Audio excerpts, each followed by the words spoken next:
even if everything was spent in Halifax, from both his office and from the immigration office, wouldn't pay for the cost of ESL as it presently exists.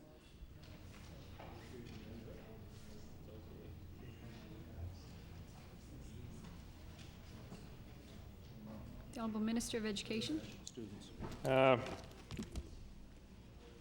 Mr. Chair, or Madam Chair, I apologize.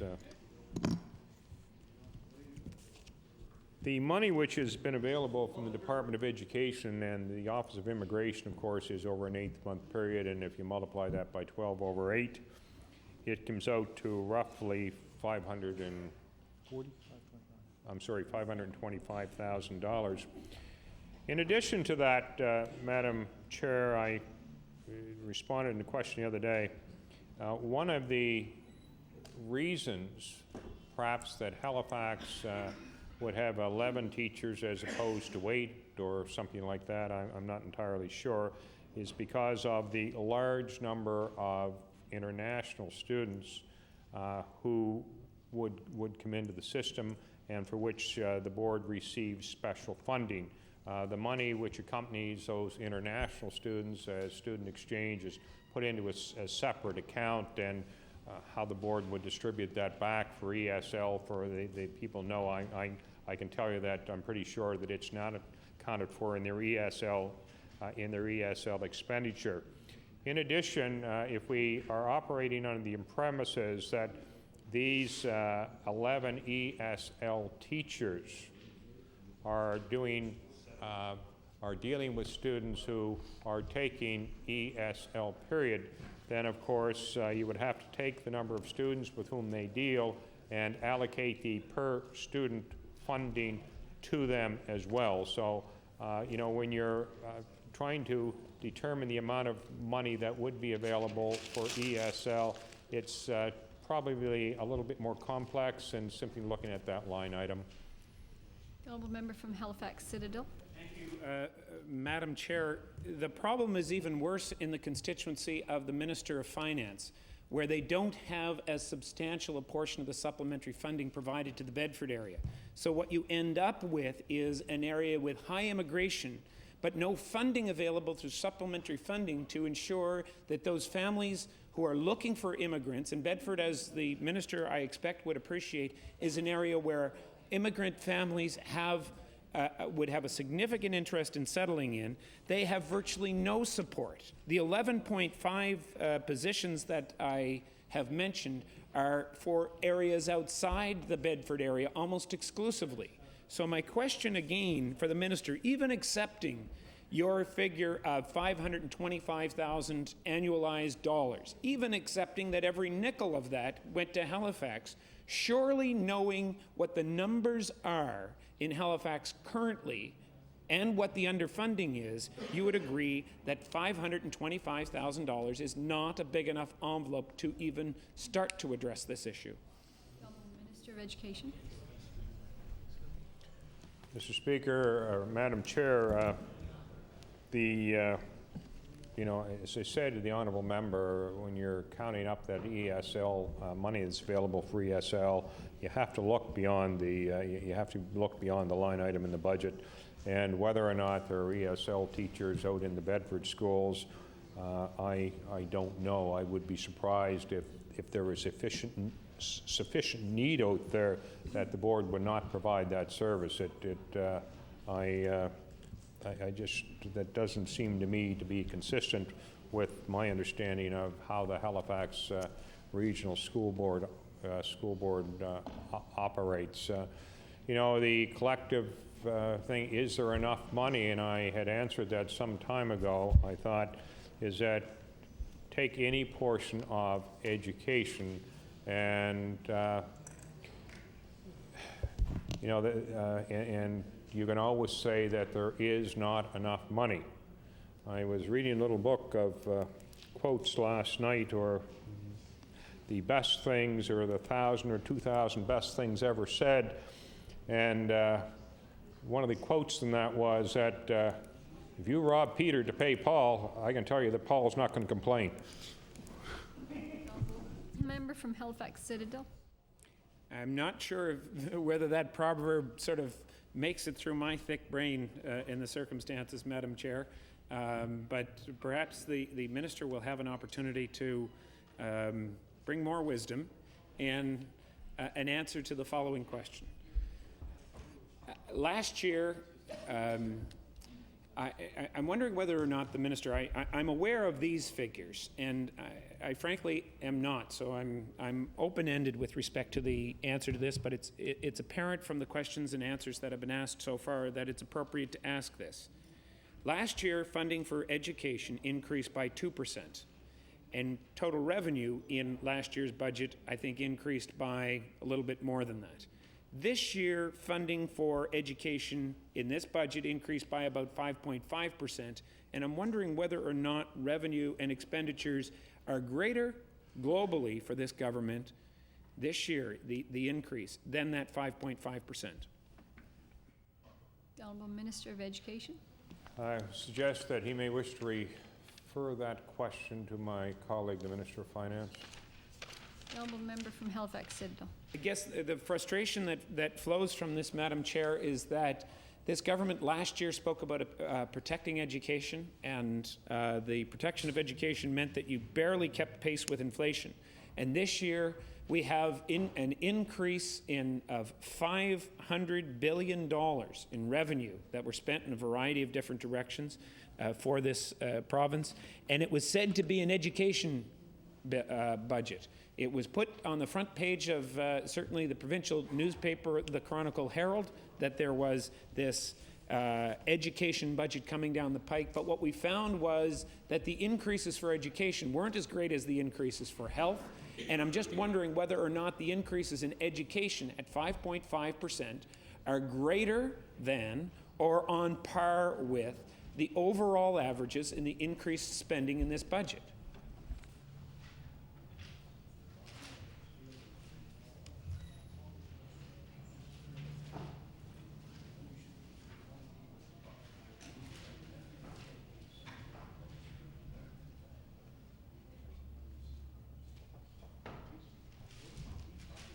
The Honourable Minister of Education. I want to go back, Madam Chair, to tell the honourable member that the information about the public school education budget was extremely well received by our education partners. He asked me the question about the overall provincial budget and the increase in the health budget and the increase in the education budget.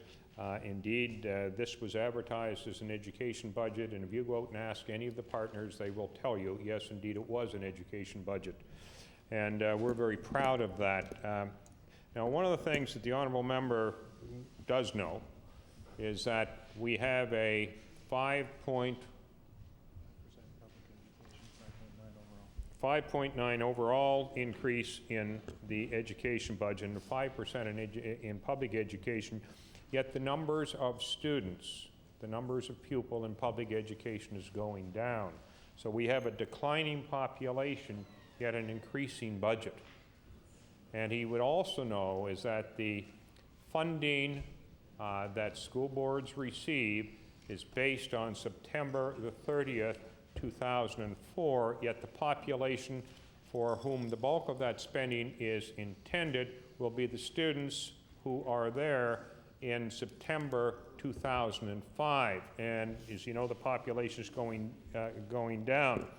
Madam Chair, we are proud, and our partners are very happy. They would like to have more. We would like to be able to give more, but the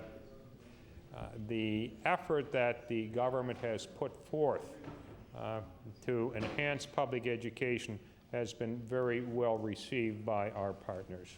The member from Halifax Citadel.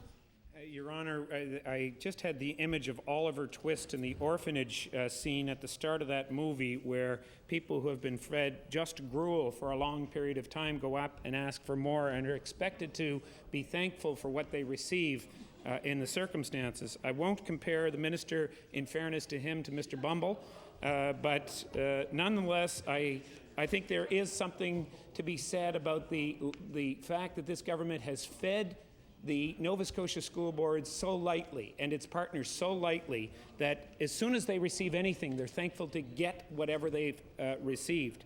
What's noteworthy is that, and I'm citing here from page 17 of the Nova Scotia Regional School Board's Funding Formula Framework, the HOG report, and on page 17, I just provide in response to one of the things that the minister has said about declining enrollment, that again, it's the Halifax region that has seen the smallest decline in enrollment of all of the school boards. And secondly, if I could refer him to page 46 of the HOG report, when you take the aggregate, this is what I understand to be the class sizes in the Halifax region appear to be, particularly at the junior high and senior high level, higher than they are in the other parts of the province. So it's just another indication, Madam Chair, that there appears to be a discrepancy in terms of the funding. This government seems to be deaf to the concerns that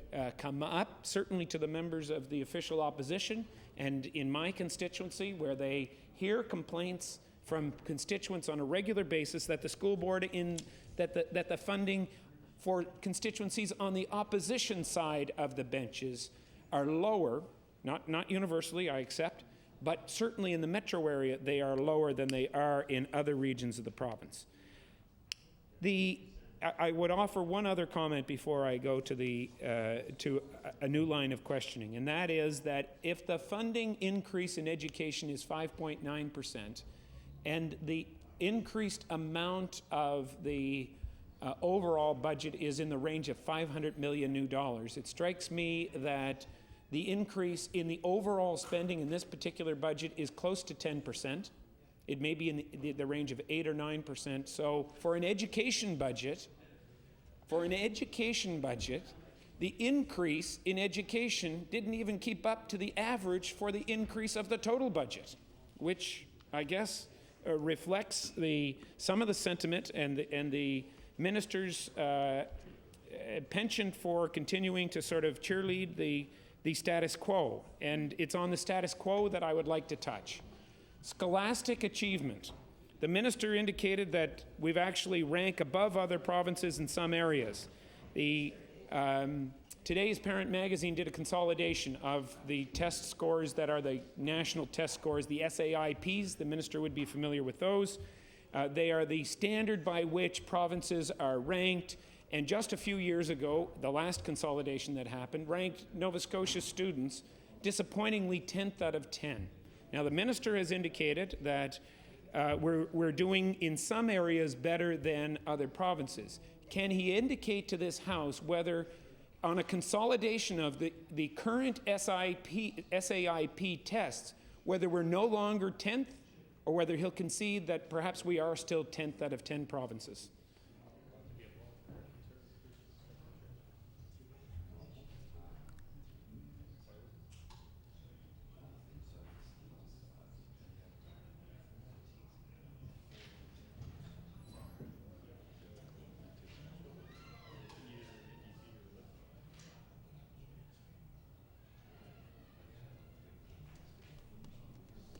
The Honourable Minister of Education. Chair, I've been advised that the SAPE scores, or SAPE scores, I should say, they don't do rankings, and that you would either appear as being there is a Canadian average, and you're either above or below. The Honourable Member from Halifax Citadel. Thank you, Madam Chair. I'd like for the minister perhaps to provide documented support for that, that there is not an overall ranking, because certainly the SAIPs were doing rankings until a year or so ago, and I'm wondering if he could indicate whether or not this is a recent development where they don't rank provinces, because they had been doing this for some period of time. The Honourable Minister of Education. We'll try to get that information for the honourable member. I don't have the SAPE results or information on SAPE with me. Member from Halifax Citadel. Thank you, Madam Speaker. If I could just turn back to one final issue with respect to the Halifax Regional School Board, and it may relate to other school boards. The funding envelope for heating and electricity was increased, for heating was increased by 10 cents per litre in this last budget. And I'm wondering whether or not the minister can confirm is it a 10 cent increase on a specific cost per litre of fuel for the schools in the Halifax region?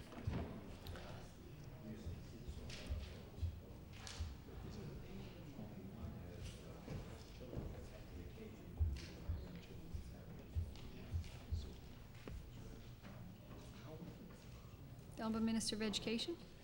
Yeah, there is a Chair, a rather complex formula that the department goes through when it's allocating increases in operational budgets for fuel, but it is roughly about 10 cents a litre. The Honourable Member from Halifax Citadel. Thank you, Madam Chair. 10 cents a litre above what? What had it been before?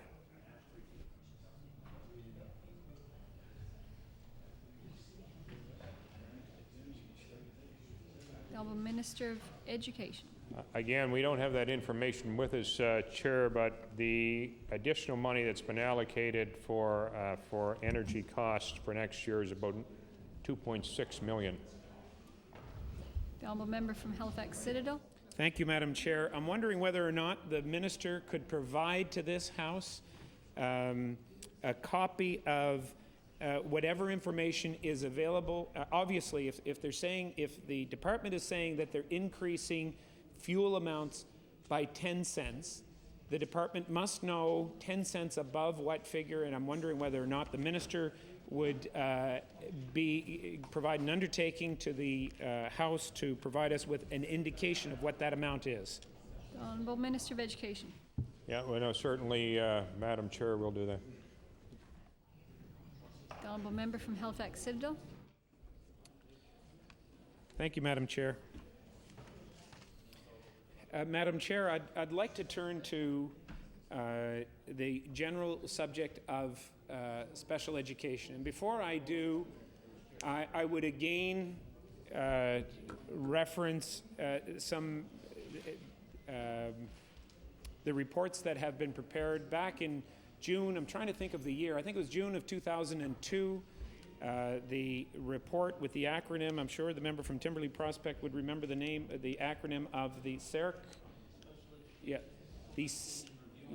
The CERC report was put before the Department of Education. It took a long period of time before there was any response to the CERC report. It called for an immediate injection of approximately, I believe it was $20 million, if my memory serves me correct. It also provided for that to be sustained funding as an increase in the base across the province, and it also indicated that there was a need to provide enhancements overall, right across the board. I also take note of the indication in the Today's Parent magazine that again consolidated the difference between support for special education in this province compared to other provinces. And it indicated that not only are we 10th out of 10 with respect to general funding, but at that time we were 10th out of 10 with respect to the funding that we provide to special education. I'm wondering whether or not the Premier can, the Minister can confirm that we are still 10th out of 10, or have we begun to climb the ladder in funding for special education? The Honourable Minister of Education. I appreciate the promotion given to me from the honourable member. I also noticed that he referred to you as Your Honour a little bit earlier too. So maybe we both got a promotion. You know, I'm not trying to sound crass, Madam Speaker, but we don't rely on our information in the Department of Education from Parents Today magazine.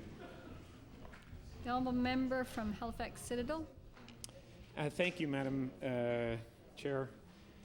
There is a concern that I've heard amongst a number of parents who are close to the special education system, Madam Chair, and it relates to a philosophical question of processing students through the education system. I think most of us have come to understand that integration, generally speaking, is a positive thing. But in order for integration to work properly, Madam Chair, as all members of the House would agree, it needs to be properly resourced. For many students, this becomes an exceptional challenge because the intensity of the learning experience needs to be such that the classroom isn't always a perfect situation. And more to my point, going through the education system, the public education system, in 13 years, or even in 14 years, or in 15 years even, is not sufficiently supportive as a broad mechanism, as a community social question, forcing students through a conveyor belt when, in many circumstances, they're not learning as fast, and even in 14 years or in 15 years, they're still learning, but they're not quite there.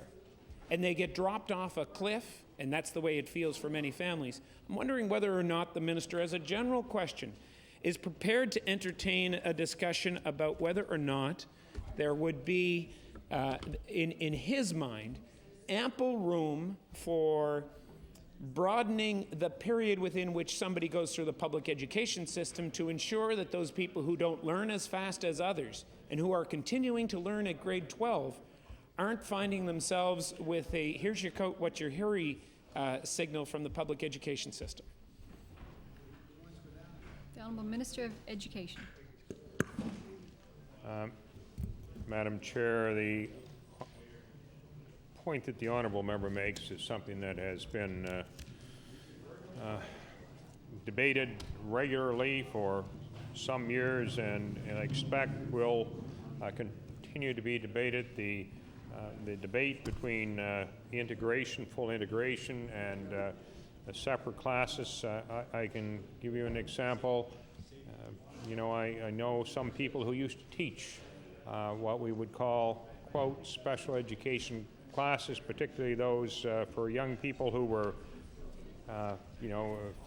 mature and were trying to get life skills to go out so that they could succeed and find a place in their society. And, I would say to a person, the teachers who were responsible for those young people all said that there was a mistake made with this full integration. On the other hand, there are people out there who have just about the diametrically opposed opinion and say that, the only real way to appropriately deal with young people who have severe special needs is to put them in a classroom with their, I'm using their peers, age mates, and things like this. I don't know, Madam Chair, whether we are ever going to get agreement on that. I just know that as long as, when I began, everything was really the former. There was segregation. And what was the name of the group? I remember the case which kicked off the integration thing here in Halifax was a young gentleman by the name of Luke Elwood. And he was out in Halifax County, and the school system wished to make a decision about Mr. Elwood.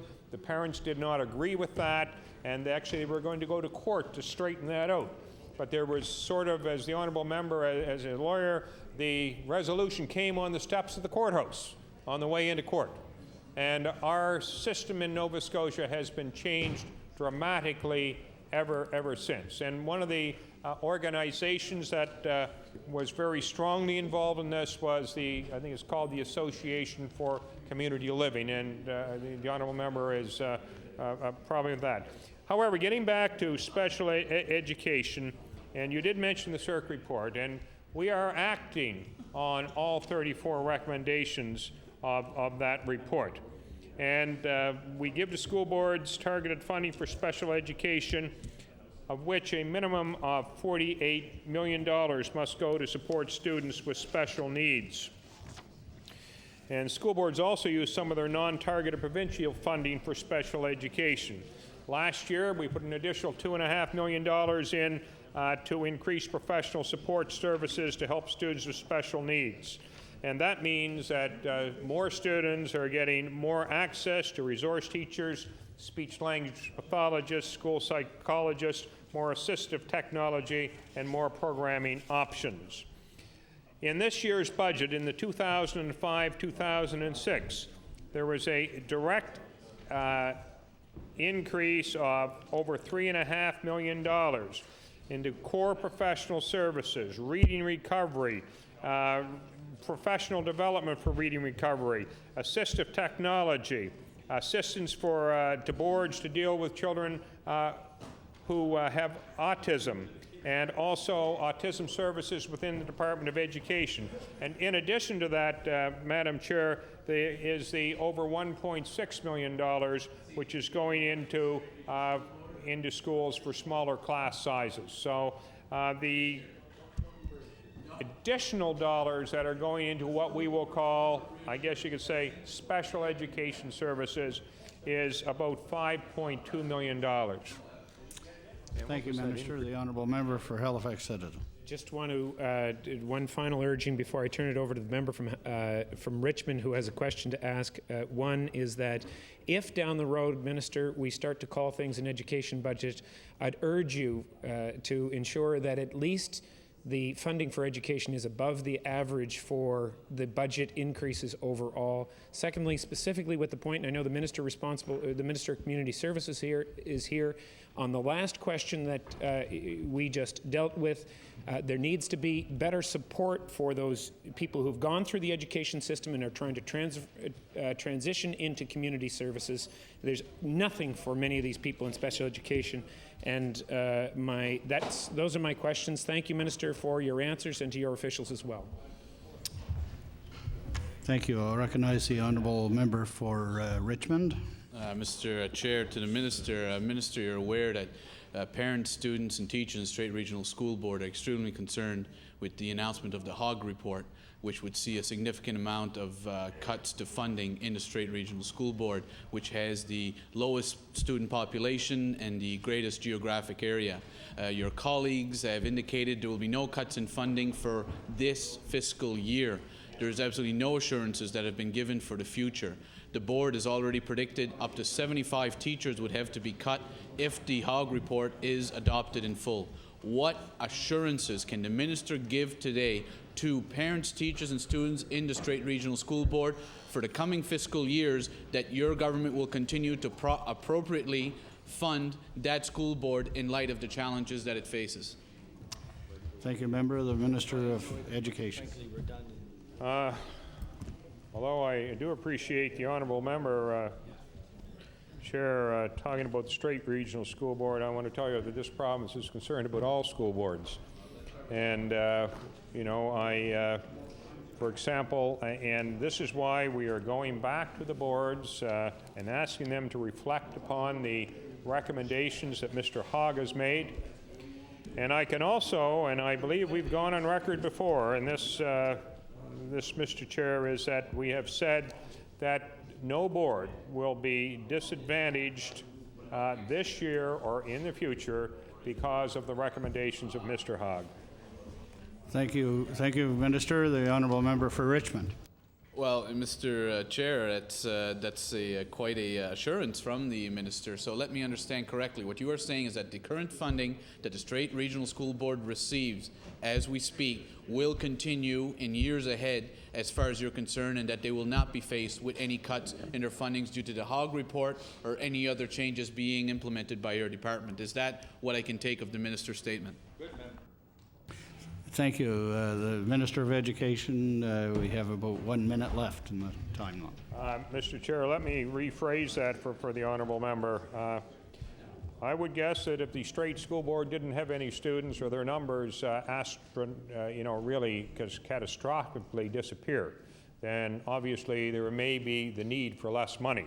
But what I did say, and I'll say again, is that there will be no board disadvantaged because of any recommendation that Mr. Hogg has made that may or may not be accepted by this government.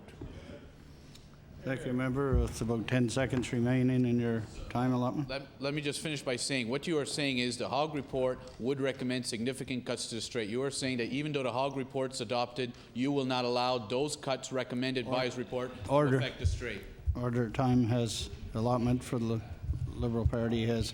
The minister has time to respond, and perhaps at the same time, the minister would like to make some closing remarks.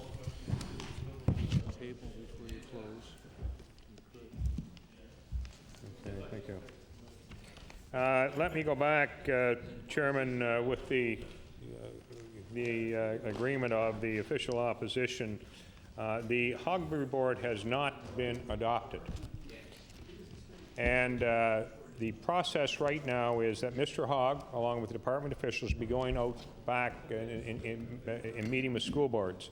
As the honourable member may know, we've already had a team down in the strait to talk about the sort of the discrepancies, but what Mr. Hogg had written about and the opinion of the officials in the strait, and we think we understand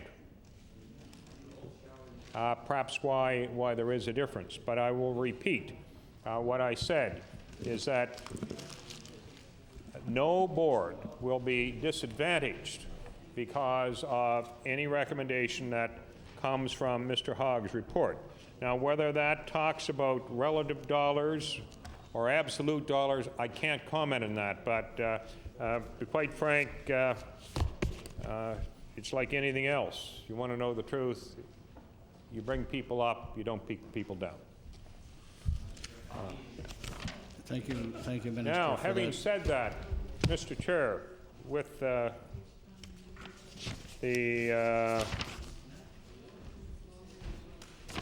this looks, just to make sure I have the right one here.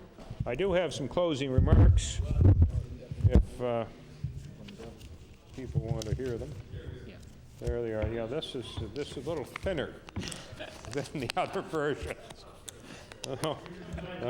It was the weight I was looking for. Thank you, Chairman. I do appreciate the opportunity to say a few words, and I would sincerely like to thank the members opposite for their questions and their interest in the quality of education that is being provided for students province-wide, regardless of the level.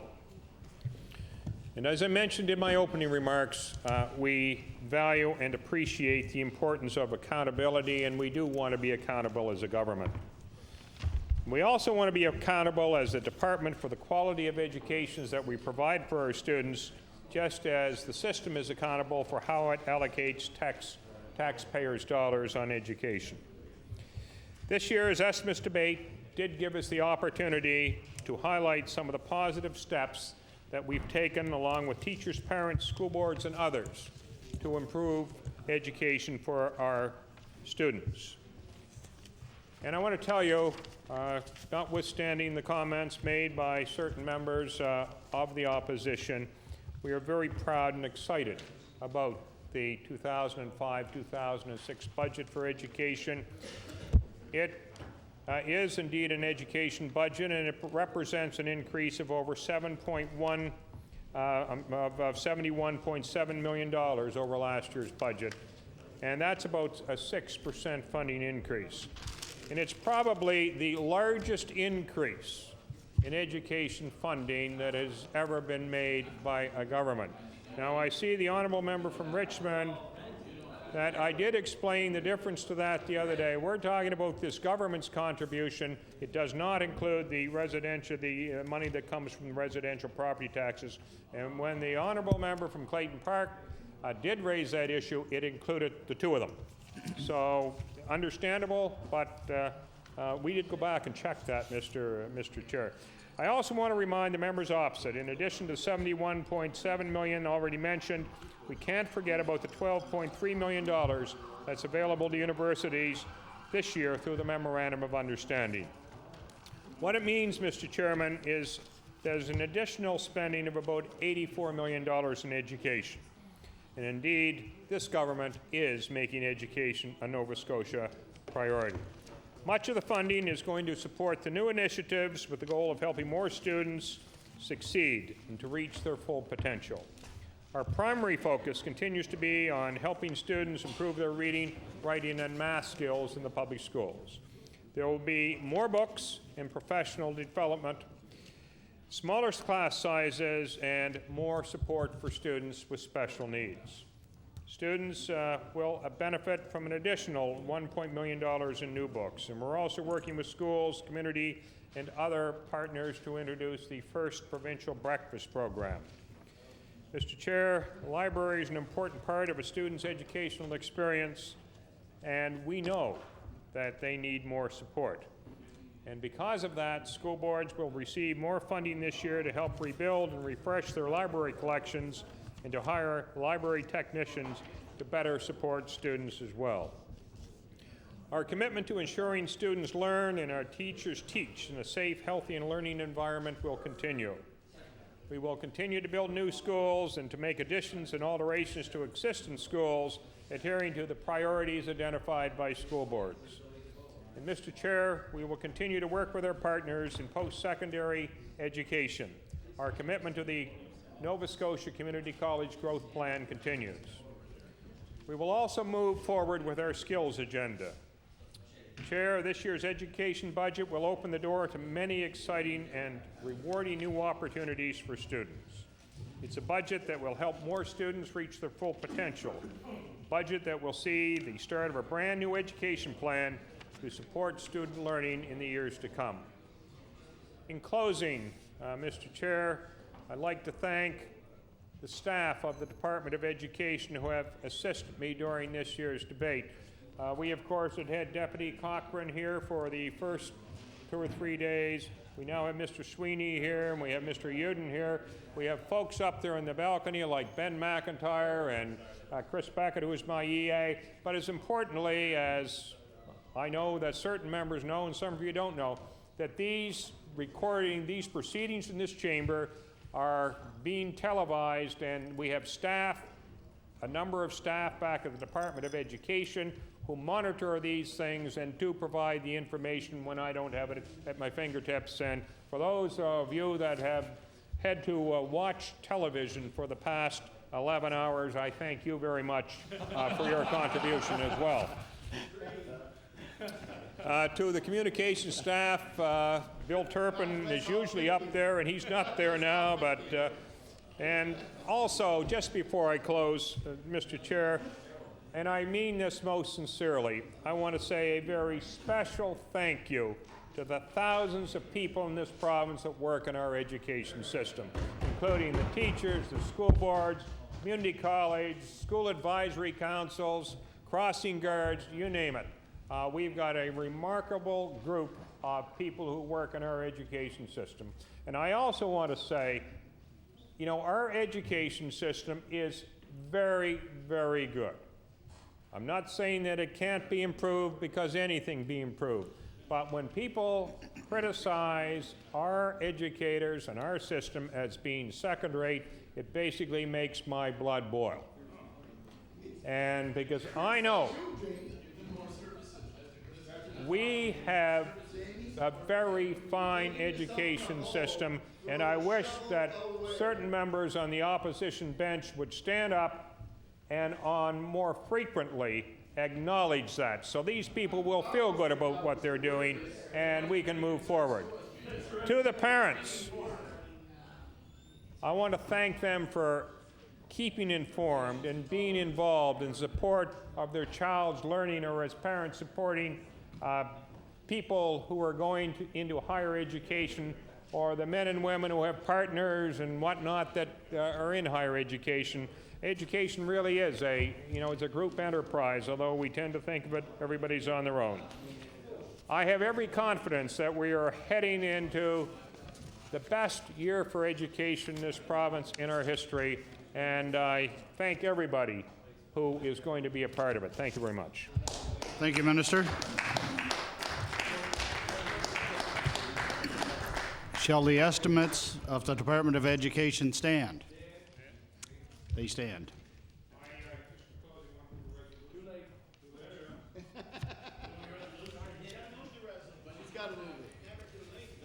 I'll recognize the honourable Minister. Mr. Chair, I switched notes, and the resolution was on the ones that I didn't have. Resolution E3, Mr. Chair, resolved that a sum not exceeding $1,074,377,000 be granted to the Lieutenant Governor to defray expenses in respect of the Department of Education pursuant to this estimate. And Resolution E4, resolved that a sum not exceeding $206,711,000 be granted to the Lieutenant Governor to defray expenses in respect of assistance to universities, Department of Education pursuant to the estimate. Shall Resolution E3, E4 pass? Stand. It stands.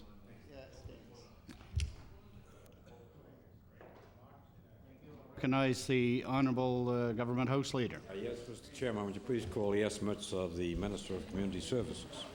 Estimates of the Minister of Community Services.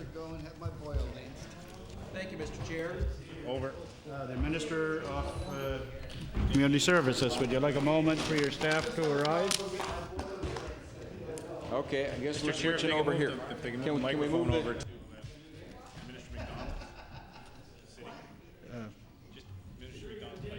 Thank you. Thank you, Mr. Chair.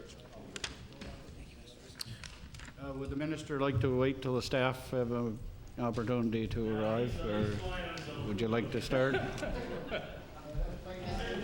Delighted to start on my own, and my staff are not The Honourable Minister of Community Services. not too far away. But since they've arrived, since I've gotten up, I'd like to introduce my two staff that are here to assist me today.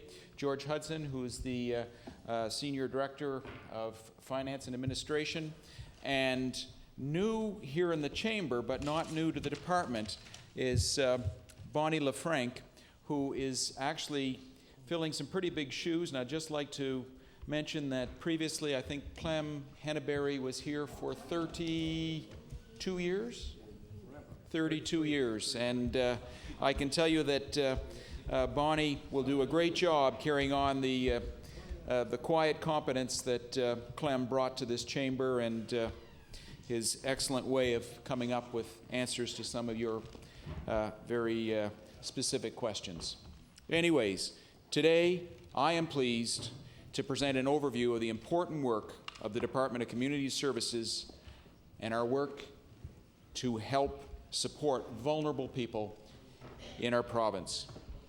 There are approximately 1,000 dedicated community services staff spread over roughly 50 sites across the province. Our staff represent a diverse mix of skills and expertise and are key to our ability to meet the needs of the people we serve. And if you think about some of the challenges that we face in community services, the empathy and the caring of our staff is absolutely crucial in helping people sometimes through difficult circumstances. These talented individuals not only deliver services, but they play an important role in identifying needs and improving services for their clients. It's a case of constant improvement. We appreciate your input, and we certainly appreciate their input as we move forward. We deliver our services in partnership with community agencies and other service providers across the province, something that's probably a little unique to the Department of Community Services, because our services are not all delivered by civil servants. We have arrangements with nonprofit organizations and, in fact, some commercial organizations to help actually provide the services, in addition to civil servants staff. We are fortunate to have this network of partners, and all Nova Scotians can take comfort in knowing that community-based organizations are a vibrant part of this province's social safety net, because in fact we all have a responsibility for providing for those of our neighbors who may be in need at any given point in time. Many of these organizations are run by dedicated volunteers, often people who are the heart and soul of their communities. Our programs support children and families, persons with disabilities, seniors, and individuals working to enhance their self-sufficiency. Many of these programs are vital to the health and well-being of individuals, families, and communities. We are, after all, do define ourselves by how we treat those that are most vulnerable in our community.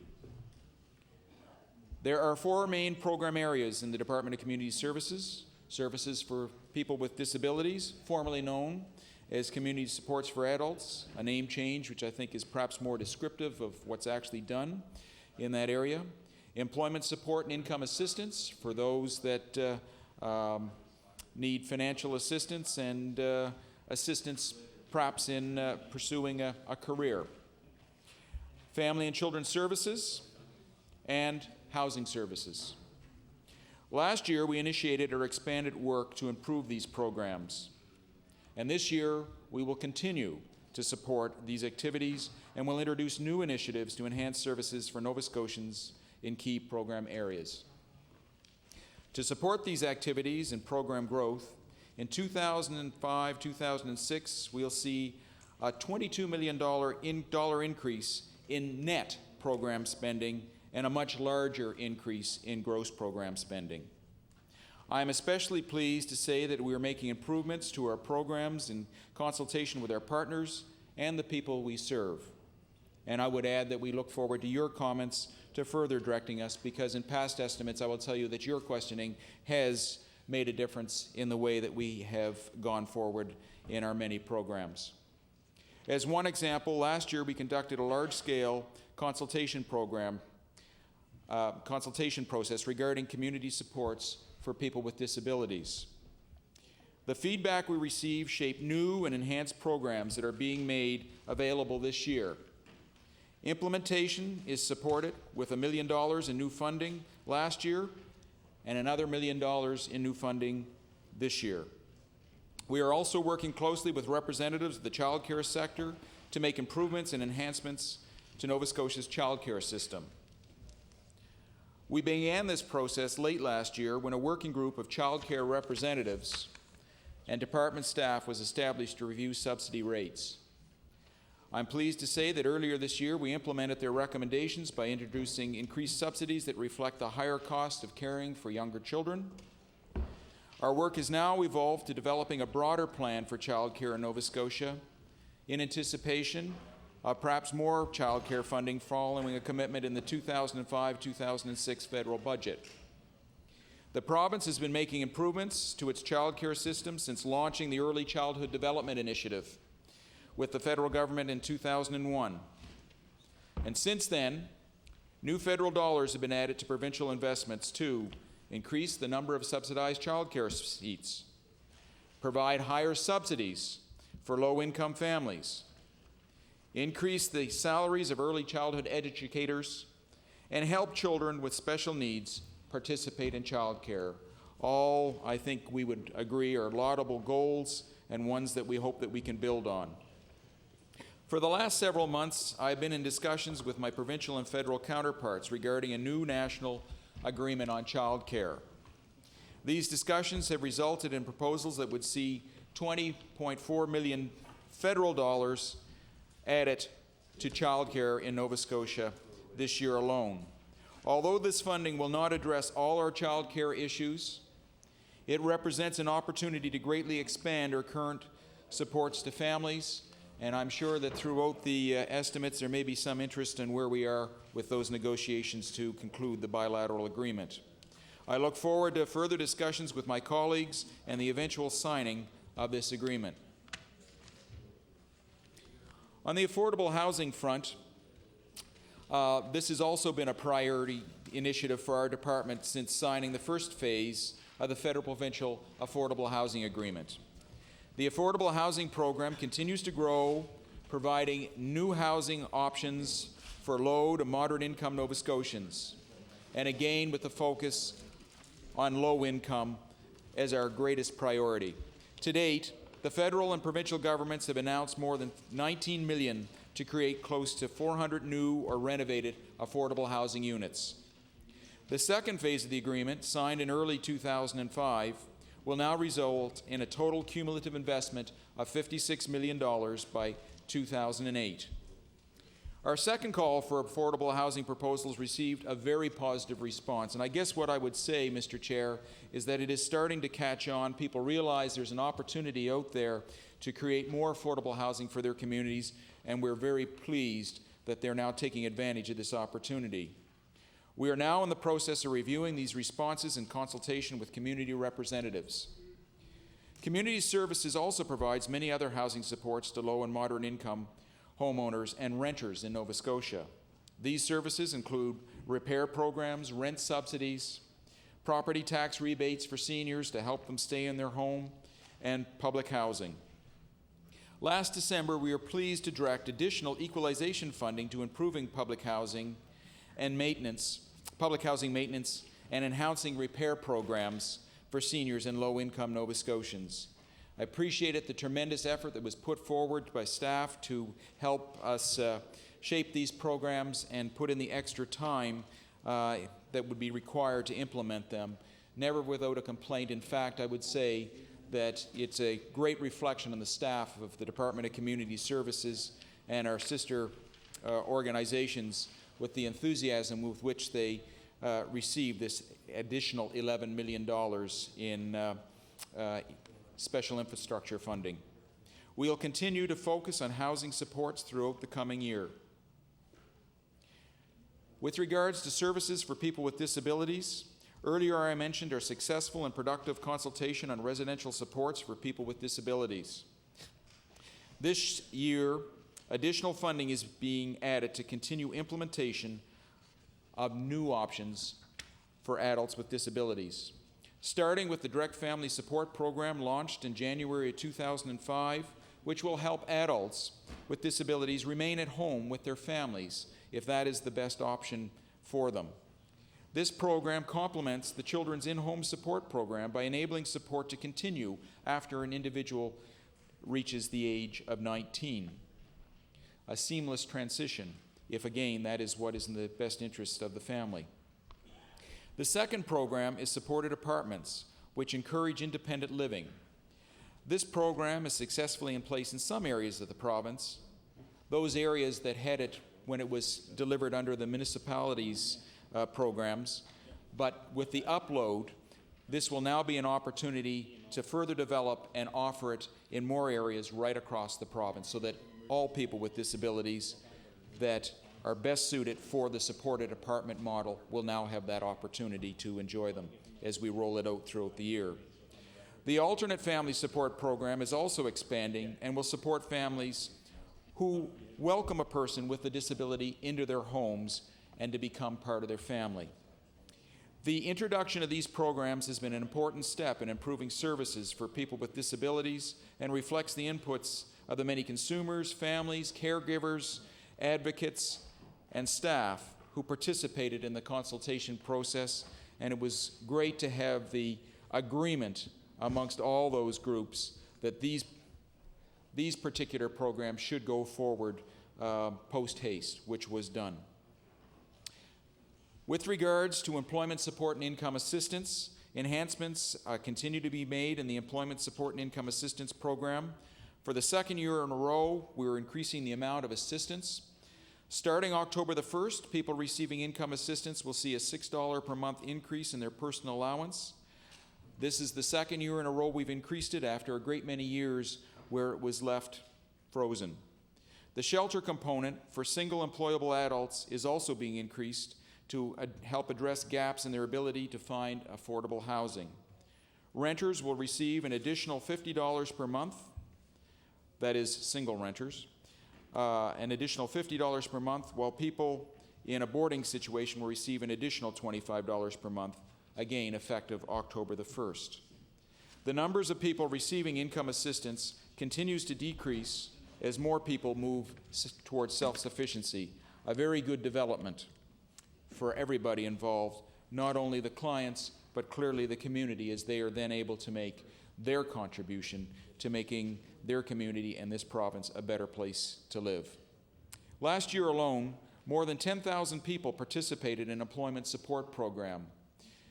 We are aware, however, that many of those who continue to receive assistance face barriers that prevent them from participating in the workforce.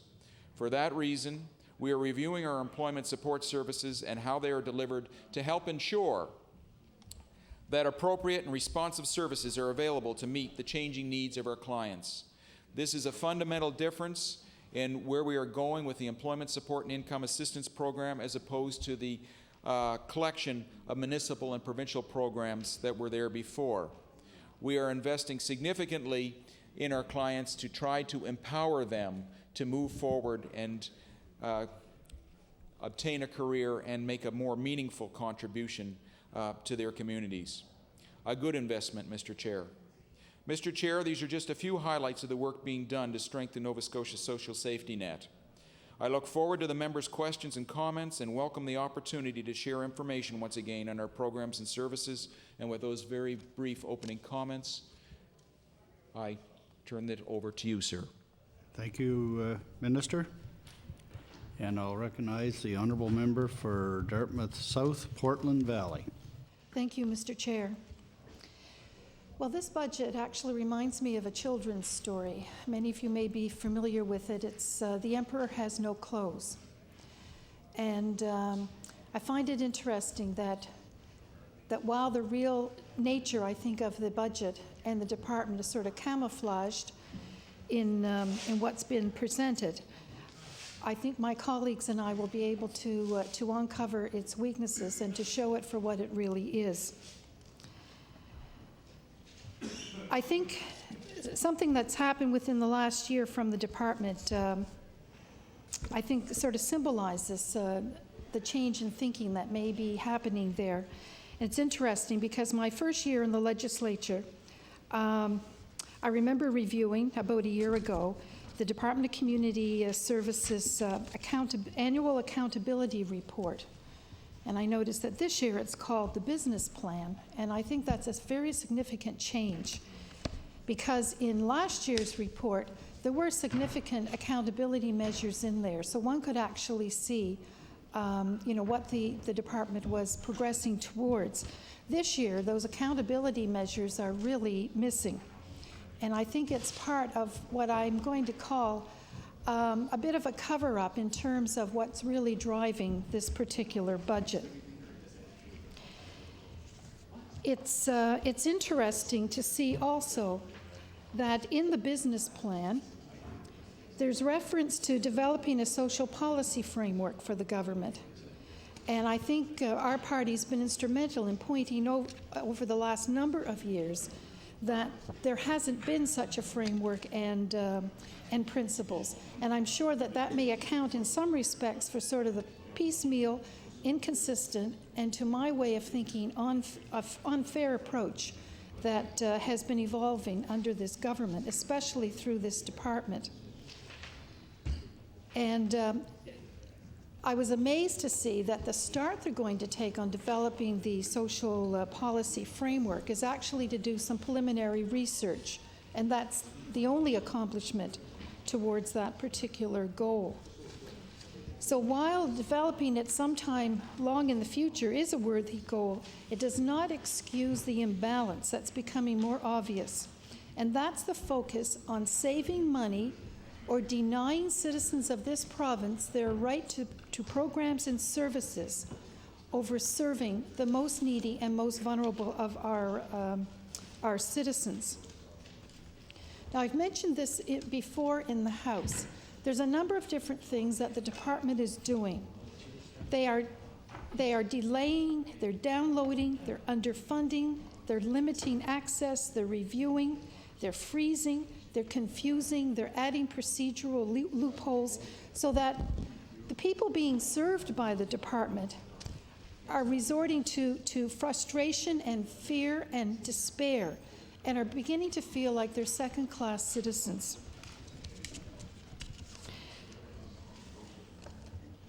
I have to say that I'm getting very frustrated, just as my colleagues who have been advocates on behalf of people with disabilities and people with special needs over the last number of years.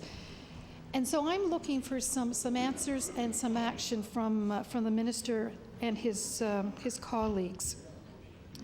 The first thing I want to talk about is the fact that often we look at people being served by community services as sort of fictional characters, but these are real people. They're real people who are hurting, who have needs, and who are looking towards government to help them out of sometimes very difficult and impossible situations. But more importantly, they are citizens of this province, and they have the same right to programs and services as big corporations, as people who are donors to political parties. They should not be considered second-class citizens. When I look at the impacts of this particular budget, and I just want to review some of the cuts that, just a second now, here we are. This budget reflects, I'm not going to get into the housing ones, but they reflect cuts to the Community Services Appeals section, frozen income assistant childcare rates, child welfare and residential services cut by $66,000, maintenance of children cut by almost $4.5 million, transition houses operational funding frozen at 2004-2005 levels, although there was a one-time increase earlier this winter. Return to work initiatives frozen at 2003-2004 levels. The Nova Scotia Child Benefits line has been reduced by $2 million. And the employment support and income assistance intake staff has been cut by the equivalent of 18 full-time positions. That's not, someone else from my caucus is going to talk about the housing cuts. So what I want to start off with is a suggestion of the impacts of these services, the cuts and freezes to these services on Nova Scotians. And I talked earlier about these aren't just sort of fictional people who, live out there, they don't matter. These are our brothers, our cousins, our neighbor's daughter. These are people in our communities. 53% of people receiving income assistance have disabilities. So we're talking about people who have, a majority of whom have disabilities. We're talking about people with multiple needs. The majority of people receiving income assistance in this province have, get this now, not one, not two, but 6 to 12 barriers.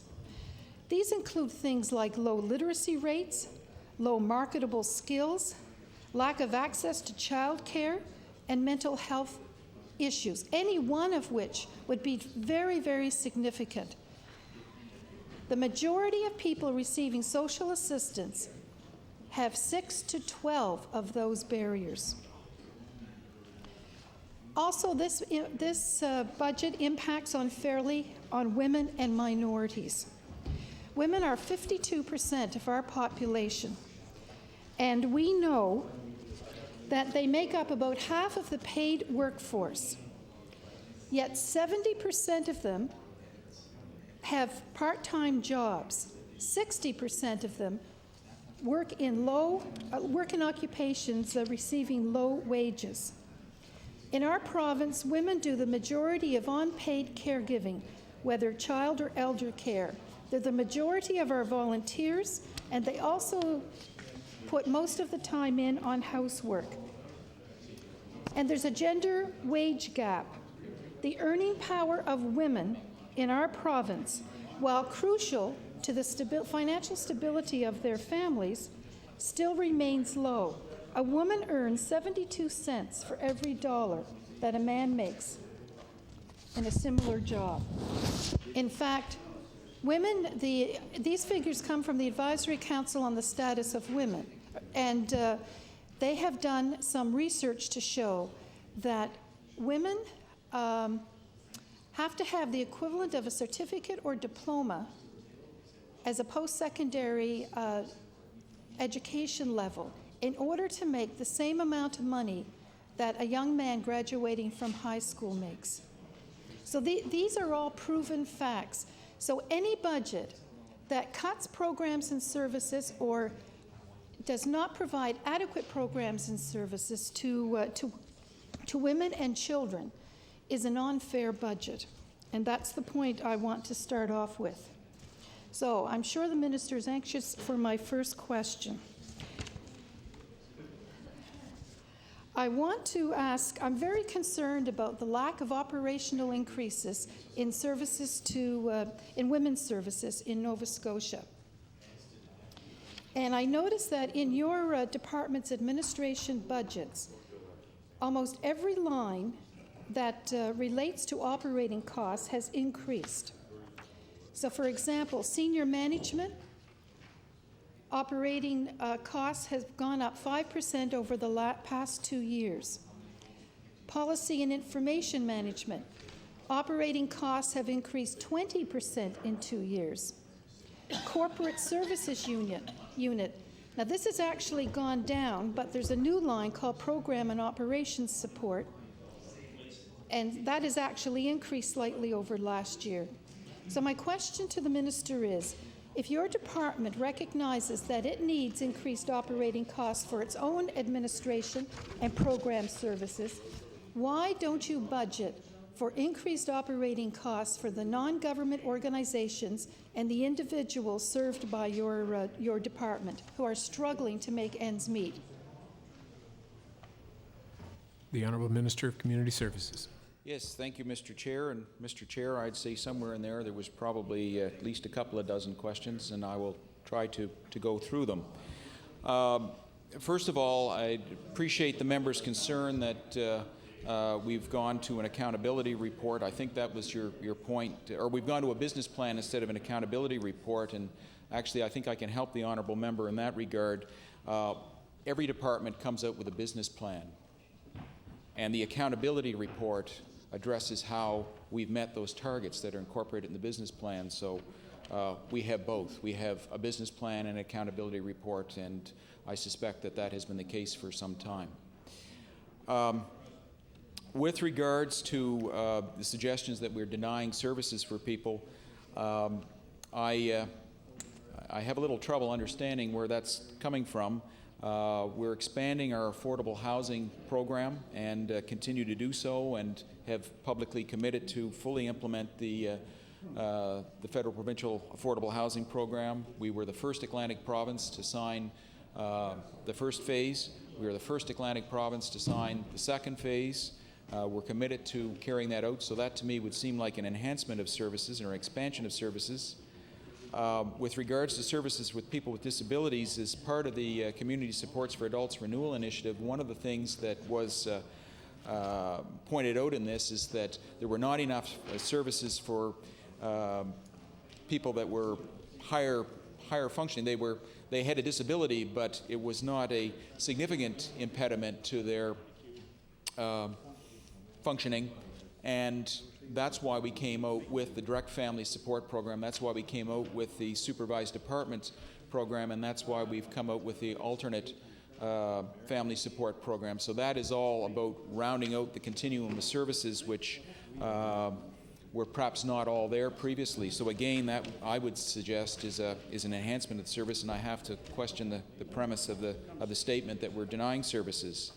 In terms of employment and support and income assistance, and I'm on the record as this saying this before, and the member is absolutely right when she says that those that remain on our clientele for employment support and income assistance do have multiple barriers to employment.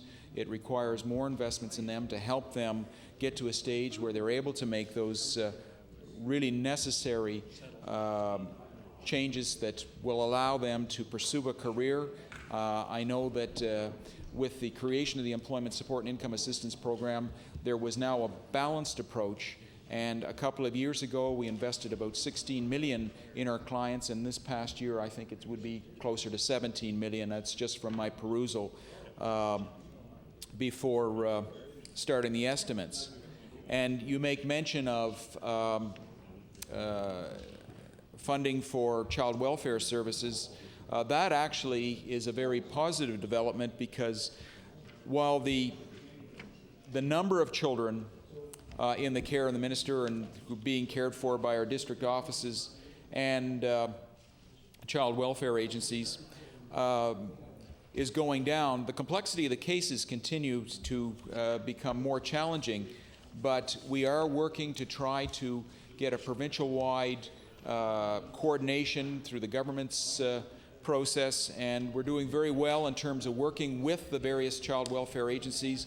And I can tell you that when you sit around the table with the presidents and the executive directors, you learn from them. It's been a very positive experience, and in fact, in the legislative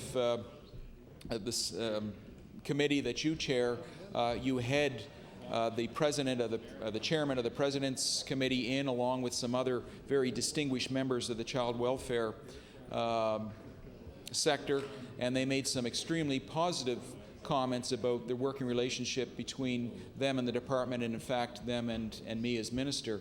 And if you need a refresher on that, I do have those Hansard notes in my desk, and I could provide them, but I'm sure that you would remember the positive statements made by the chair, Jack Coffin, and the other people that came just a couple of months ago to your committee.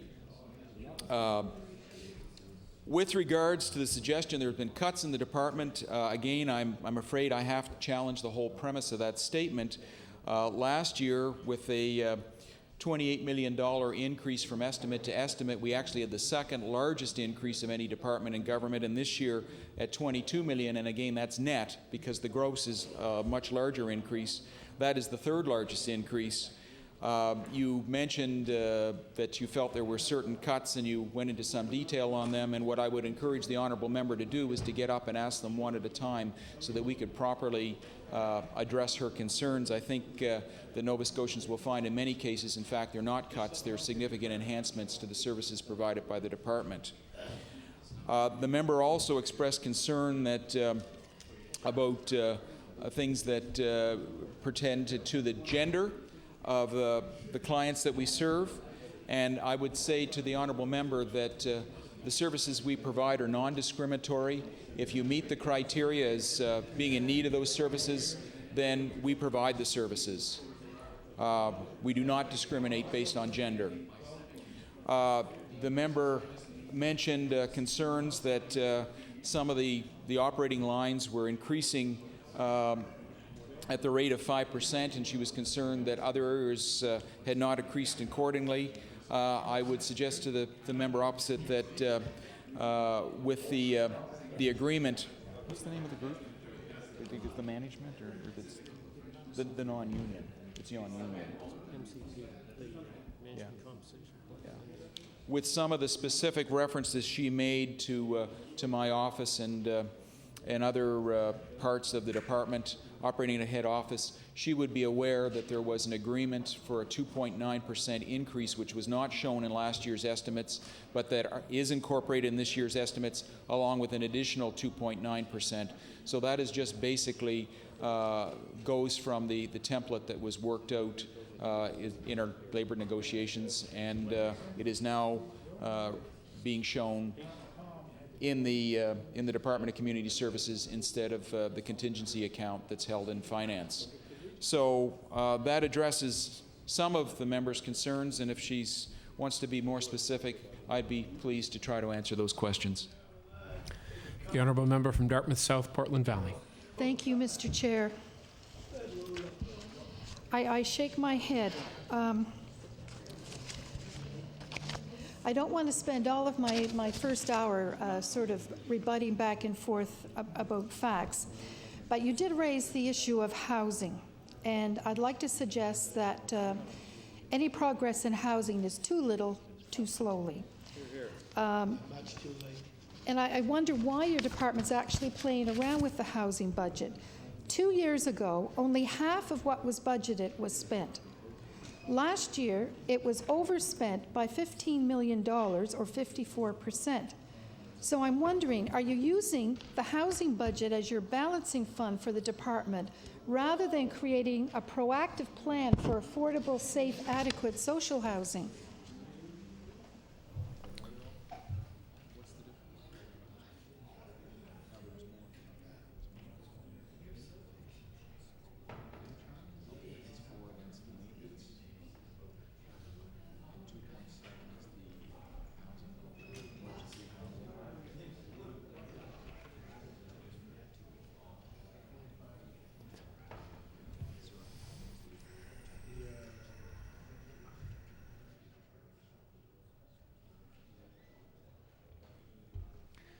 The Honourable Minister of Community Services. I thank the member opposite for her question. Last year was a good year for the Department of Community Services. A lot of things went well, and a good year for the Department of Community Services is a good year for our clients because it means that things have gone well for them. We were able to come in under our estimates in a number of areas, and as the members pointed out, we were very interested in trying to enhance housing services.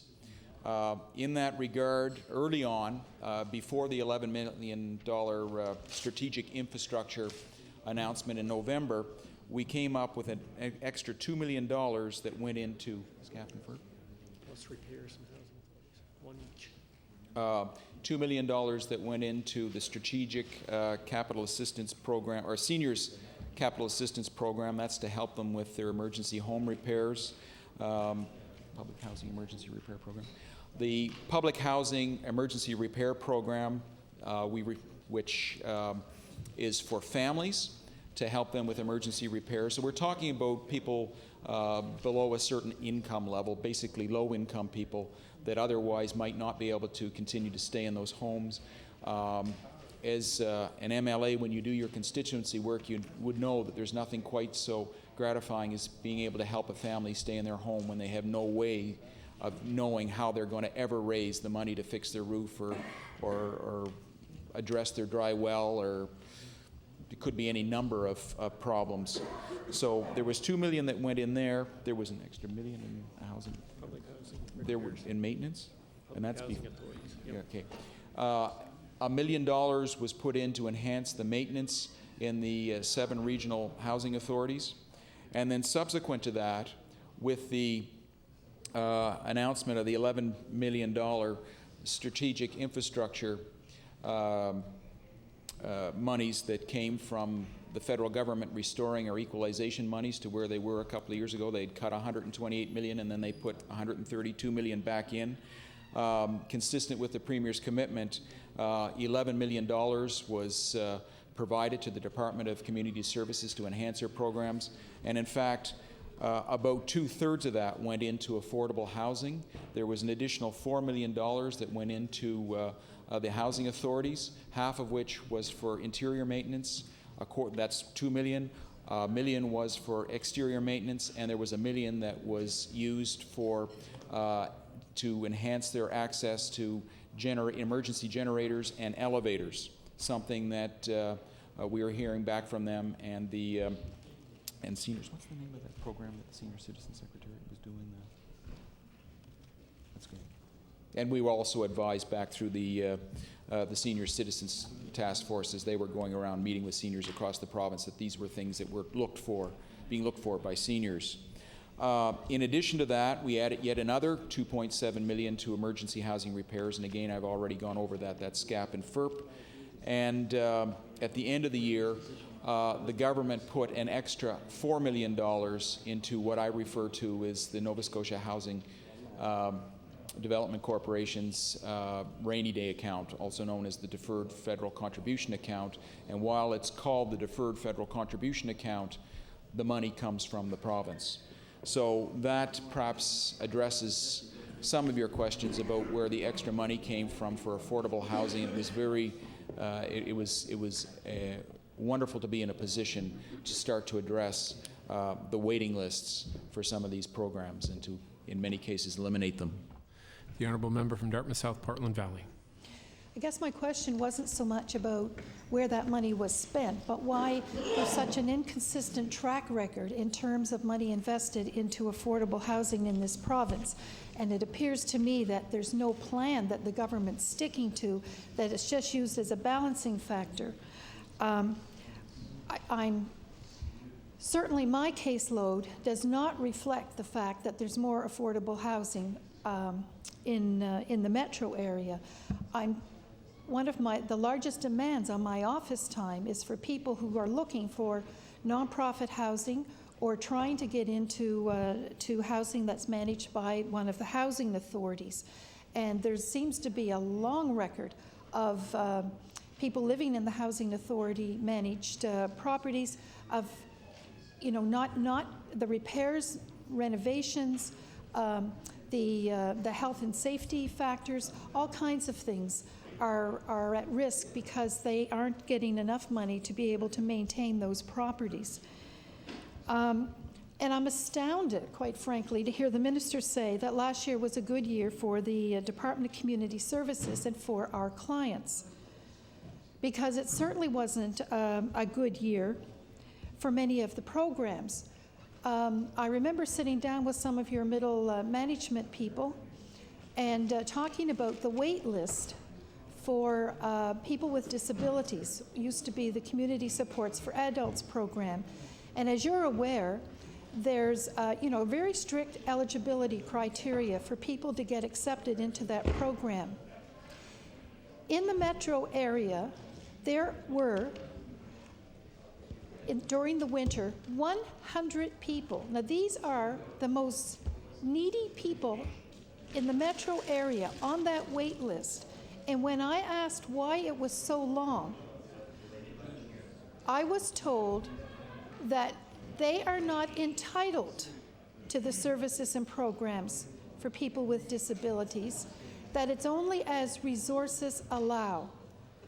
So these people who were in desperate need of either accommodations, assistance, or day programs were on a waiting list because there were not the resources allocated to meet the demand. So I'm really surprised to find out the minister says it was a very good year. I've heard of a number of situations where children in the permanent care of the minister were moved from their location against the advice of the medical professionals in this province in order to put them into cheaper accommodations. And when organizations or individuals intervened on their behalf, they were, quite frankly, intimidated by department personnel to stay out of the matter. So these are not symptoms or examples of a department that either is putting enough resources where they're most needed or is taking their social responsibility the way they should and are mandated to under the Act. So I ask the minister, can he reassure me today that there is no directive or understanding among senior officials in his department that is creating this climate of decision-making based on saving money rather than serving people? The Honourable Minister of Community Services. Yes, thank you, Mr. Chair, and I thank the member opposite for giving me the opportunity to reassure her and Nova Scotians as to what's going on in the three areas that she's just spoken of. The first one was her concerns with the commitment to housing programs, and I think if the member would look at page 4.4 on the community services estimates, one would see that the estimate for 2003-2004, and I'm going to round this off to the nearest million, was $137 million. In 2004-2005, the estimate was $145 million, and in 2005-2006, the estimate's $150 million.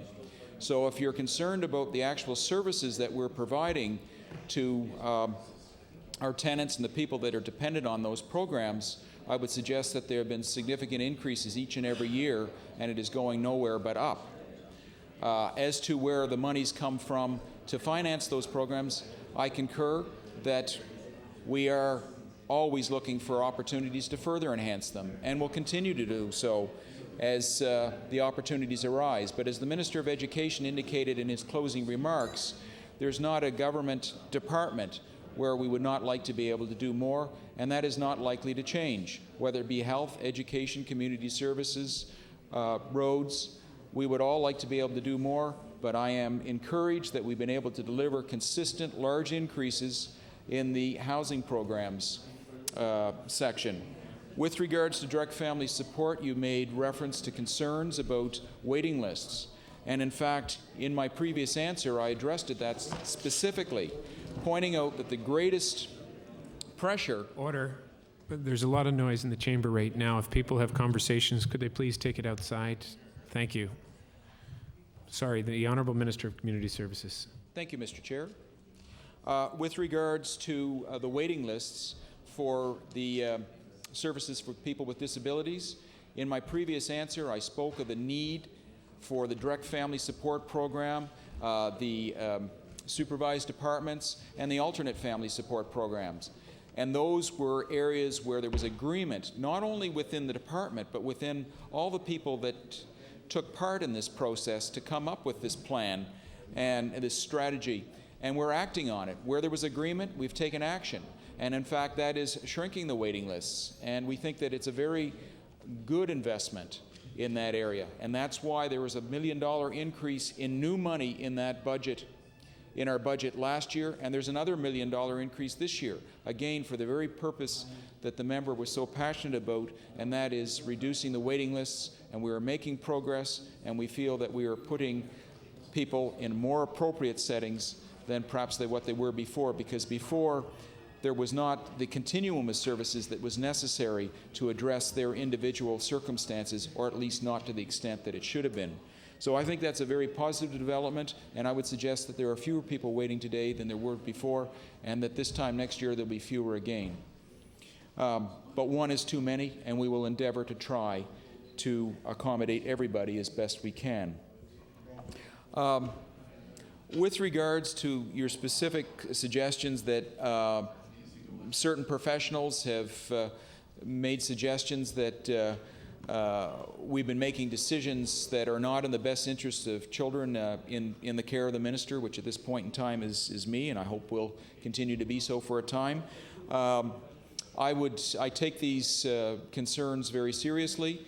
I have about 1,000, a little over 1,000 children in the permanent care and custody of the minister, and another 1,000 that are in some other arrangement, and others that we help through our district offices and our Family and Children's Services, child welfare agencies across the province.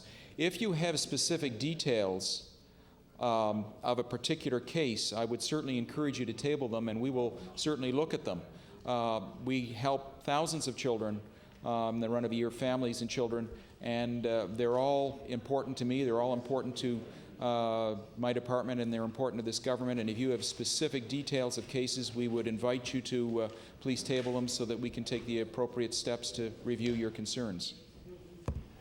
The Honourable Member from Dartmouth South, Portland Valley. Thank you, Mr. Chair. I not only have details, I was actually personally involved in one. And I can understand that without whistleblower protection in this province, I don't think a lot of these details are going to come to the minister's attention, because people are being, and organizations are being intimidated by the sort of big brother financial control that the department has over the finances, either in terms of paying people being on staff, or the non-government organizations that deliver some of these mandated services. But there definitely is a strong trend that more and more decision-making be made by the regional administrators, and coming out of the provincial, the head office, are being driven by the bottom line rather than the social responsibility side of things. And it, as someone said to me, it appears as though, quote, the bean counters are in control of the department rather than people coming from a social work training background. And this is becoming more evident, and I think it's something the minister needs to look into, because I know that the people of this province are not going to be satisfied with the standards that are being created under this new atmosphere of intimidation and money-driven decision-making. I want to get back to the operating increases before I leave that topic, and certainly the budget indicates that for the administrative side of the department, there seems to be operating cost increases anywhere from 5 to 20% on each of the lines, and yet I understand only about 1% increase. For example, Family and Children Services Program. In fact, that program was underspent 2 years ago by 3%. Last year, it's projected to be underspent by 6%. And yet, at the same time, the minister is hearing from transition houses, women's centers, foster parents, all kinds of people providing non-government support of people that the department is mandated to serve, and they're getting very little recognition of their increased costs of operation. So I'm just wondering how the minister can explain this double standard in terms of providing actual increased costs for his own department infrastructure, but not recognizing that the community groups that he speaks so well of and other individuals like foster parents in the community are not getting the recognition.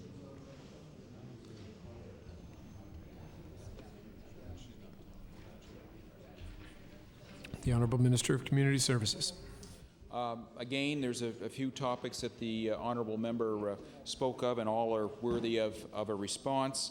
Again, she's alluding to concerns about a particular case or cases, and saying that people are concerned about coming forward with that. Well, honourable member, that may be so, but the indication I'm getting here, and in fact from your colleagues and other colleagues in the chamber, is that people seem comfortable in coming to me. I'd invite you to come to me if you've got a concern. I feel that you have done that before, and I try to address your concerns. So any member should feel comfortable coming to me, and I really feel that my staff and within the not only head office but in the regions and the various organizations that we partner with to deliver services are wonderful, caring people. And as I meet with the advocacy groups, certainly the response I'm getting back from people that are devoting their lives to helping some of the most vulnerable Nova Scotians are very positive comments about things they see happening in the department.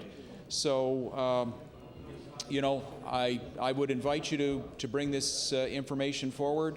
But I'm certainly not getting that out there from the community.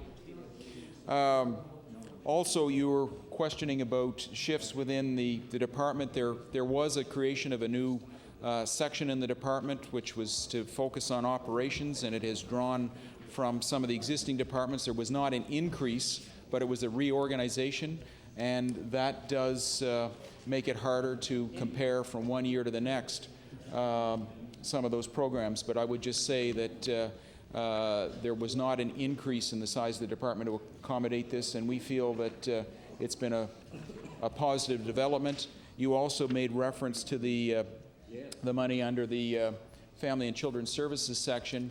There's been really excellent work that's gone on in that area, and again, I made reference to the governance, which you, in fact, in your own committee here that you chair, got the comments back from Mr. Jack Coffin and some of the other staff from the Children's Aid Societies that came in here and spoke of the relationship with the government, and through that there have been some very positive developments in terms of cutting out waste. One example, one good example that we're working on is when it comes to residential placement, because the way it's set up in the province now, the Children's Aid Society may well own the youth residential facilities, and they fund them, and they may fund those beds for 100% occupancy, but they may be half empty.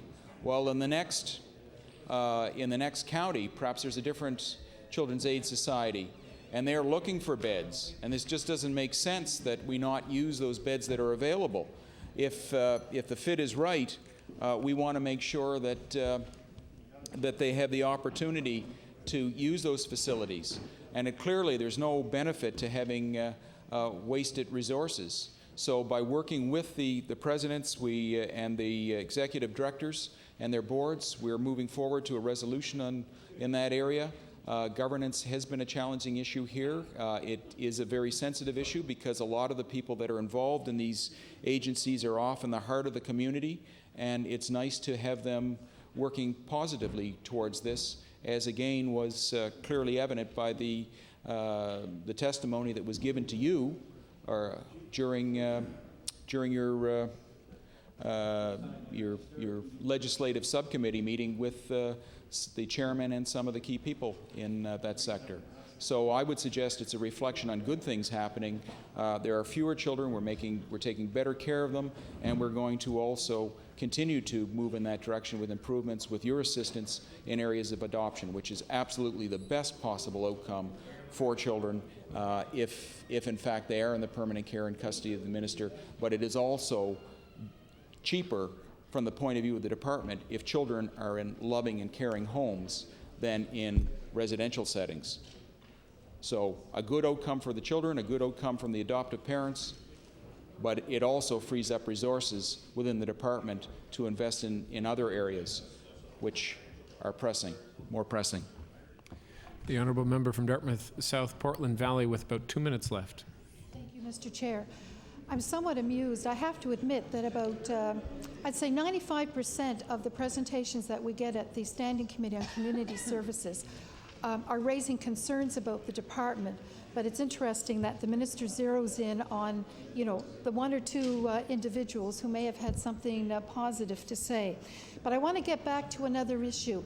Can you tell me whether the freeze on small option and group homes is continuing with the department in terms of placements for people with disabilities?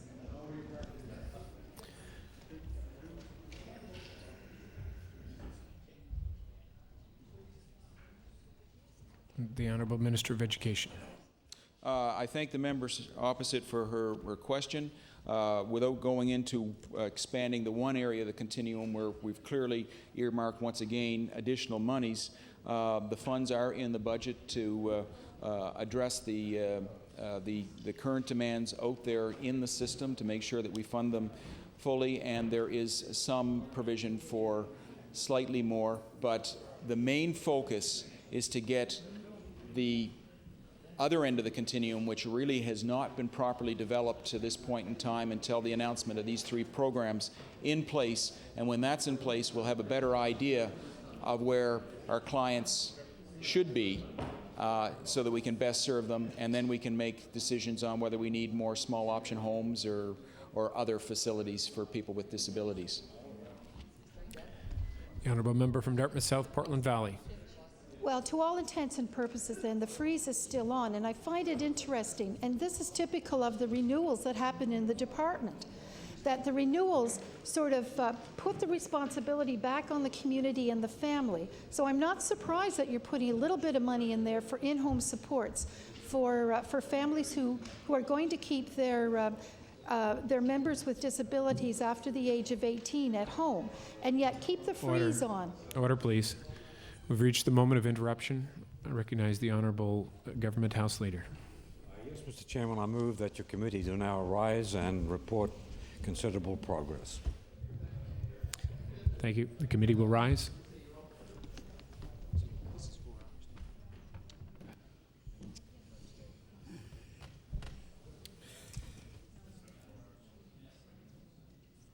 I'll recognize the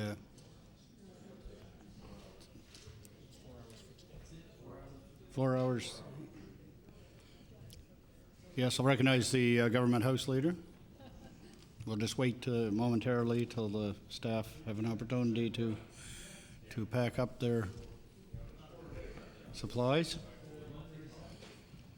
Yes, for the information of the House, the estimate started at 1:37 and ended at 5:37.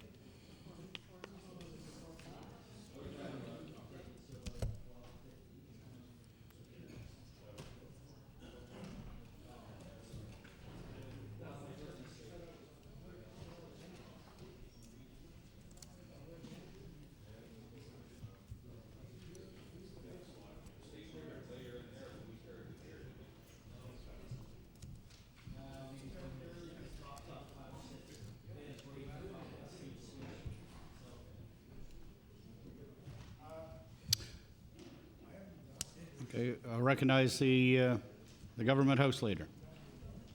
Yes, Mr. Chairman, Mr. Speaker. I move the House. I know. Mr. Speaker, I move the House to now rise to meet again on the morrow at the hour of 12 noon, and the House will sit from 12 until 8, and the order of business following the daily routine and question period will be supply for 4 hours, and following that will be public bills for second reading. Thank you. The motion is to adjourn. Is that agreed? Agreed. It's agreed.